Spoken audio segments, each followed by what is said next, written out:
Welcome to A1 TV Telugu news. నేను పువన. Updates చూద్దాం. Tadipatri ZP chairman జేసీ Prabhakar Reddy additional SP Rohit Kumar చౌదరిపై తీవ్ర స్థాయిలో విరుచుకుపడ్డారు. ఇలాంటి ఎస్పీని తాను ఎక్కడా చూడలేదని రోహిత్ కుమార్ చౌదరి ఎస్పీగా పనికి రాడని మండిపడ్డారు. రాళ్ల దాడి జరుగుతుంటే ఇంట్లో కూర్చుని ఘర్షణ పూర్తయిన తర్వాత మాత్రమే బయటకు వచ్చాడని విమర్శించారు. తాడిపత్రిలో ఆయన వచ్చిన తర్వాత క్రైమ్ తగ్గలేదని, చంద్రబాబు నాయుడు వచ్చిన తర్వాతే క్రైమ్ తగ్గిందని వ్యాఖ్యానించారు.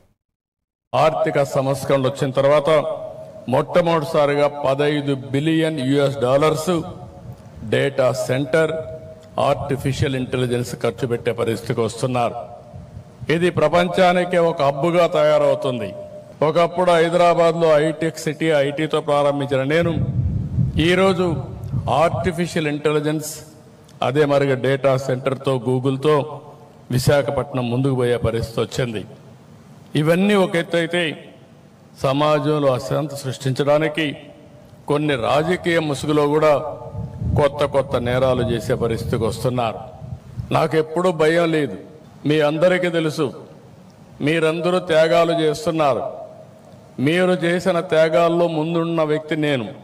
నా మీద నేను ఎప్పుడు కూడా ఎవరిని కూడా నా జీవితంలో ఎప్పుడు కేసు కూడా పెట్టించుకోలేదు. కానీ రాష్ట్రంలో లా అండ్ ఆర్డర్ మెయింటైన్ చేయాలి, ప్రజలకు భద్రత కల్పించాలి, ఎట్టి పరిస్థితుల్లో ఉపేక్షించకూడదని రాజీ లేని పోరాటం చేశాను. దాని ఫలితమే 2023లో నా మీద 23 క్లేమోర్ మైన్స్ బ్లాస్ట్ చేసే పరిస్థితికి వచ్చారు. అయినా కూడా నేను భయపడలేదు. ప్రాణం అనేది తాత్కాలికం, మనం చేసే పనులు అనేది శాశ్వతం. అలాంటి పనులు చేస్తున్న పోలీసు వ్యవస్థని మరొక్కసారి ఆర్థిక సంస్కరణలు వచ్చిన తర్వాత మొట్టమొదటిసారిగా $15 billion data centre, artificial intelligence ఖర్చు పెట్టే పరిస్థితికి వస్తున్నారు. ఇది ప్రపంచానికే ఒక హబ్బుగా తయారు. హైదరాబాద్లో హైటెక్ సిటీ, ఐటీతో ప్రారంభించిన నేను ఈరోజు ఆర్టిఫిషియల్ ఇంటెలిజెన్స్, అదే మరిగా డేటా సెంటర్తో, గూగుల్తో విశాఖపట్నం ముందుకు పోయే పరిస్థితి వచ్చింది.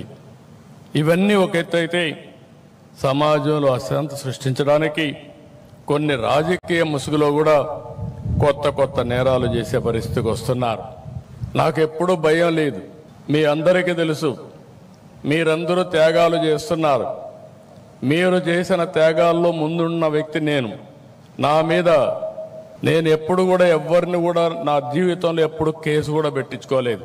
కానీ రాష్ట్రంలో లా అండ్ ఆర్డర్ మెయింటైన్ చేయాలి, ప్రజలకు భద్రత కల్పించాలి, ఎట్టి పరిస్థితుల్లో ఉపేక్షించకూడదని రాజీ. దాని ఫలితమే 2023లో నా మీద 23 క్లేమోర్ మైన్స్